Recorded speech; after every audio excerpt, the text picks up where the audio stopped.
Good afternoon friends, मु श्वेता स्वागत जनाऊँगी आपण समस्त को मो चैनल रे। आउ मु आज पुणी थरे आपण मानक पई गोटे भेंडीर रेसिपी नहीं आछि। ई भेंडीर रेसिपीटा बहुत माने बहुत टेस्टी आउ बनेवा को मते बहुत इजी।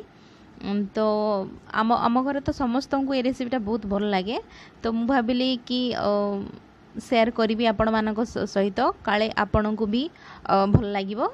तो आपण माने प्लीज ई वीडियोटा को कंप्लीट देखिबे आउ घरे भी निश्चय ट्राई करिवे। एटा सतरे बहुत खाइबा को बहुत माने बहुत टेस्टी आउ आपण माने देखिले ही जानी परिबे बहुत कम तेल आउ कम मसला रेटा बनै हो जाए आउ बहुत माने घरे कम मसला रे बनै परिबे आपण माने।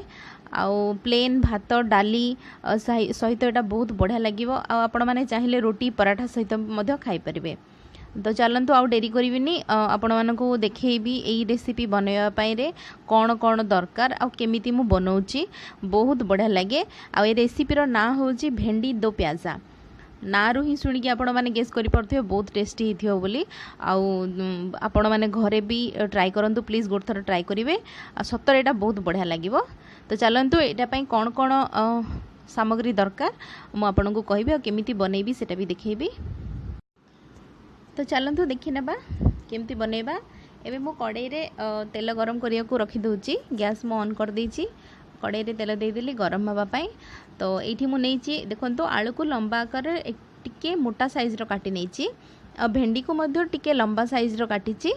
आउ आपण माने चाहिले आपण जेमिति छोटो साइज रो काटी परिबे या बड़ साइज रो काटी परिबे, किंतु भेंडी जेहेतु भेंडी दो प्याजा तो टिके बड़ साइज रो काटिले बेटर हबो।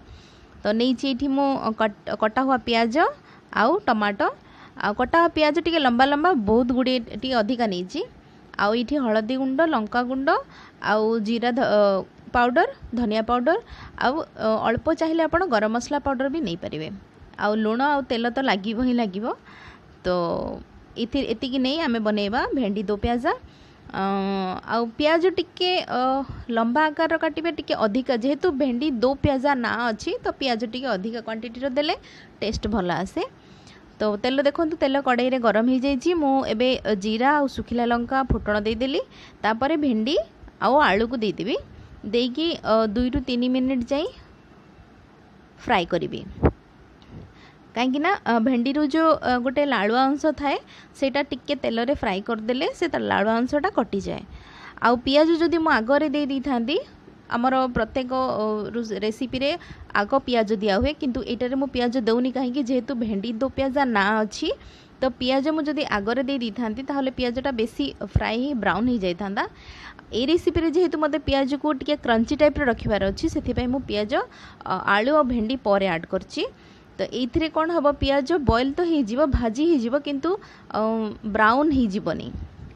तो हलदी गुंड देकी मो टिके भेंडी आलू को भाजिला परे सेटा अधा भजा हो गला परे सेथिरे लंका गुंड हलदी गुंड आउ जीरा गुंड आउ टिके धनिया गुंड आउ कटा हुआ टमाटर मु मिसेकी एटा को भल्ल घांटिकी कवर करिकी आउ थरे पुणी भाजीबी।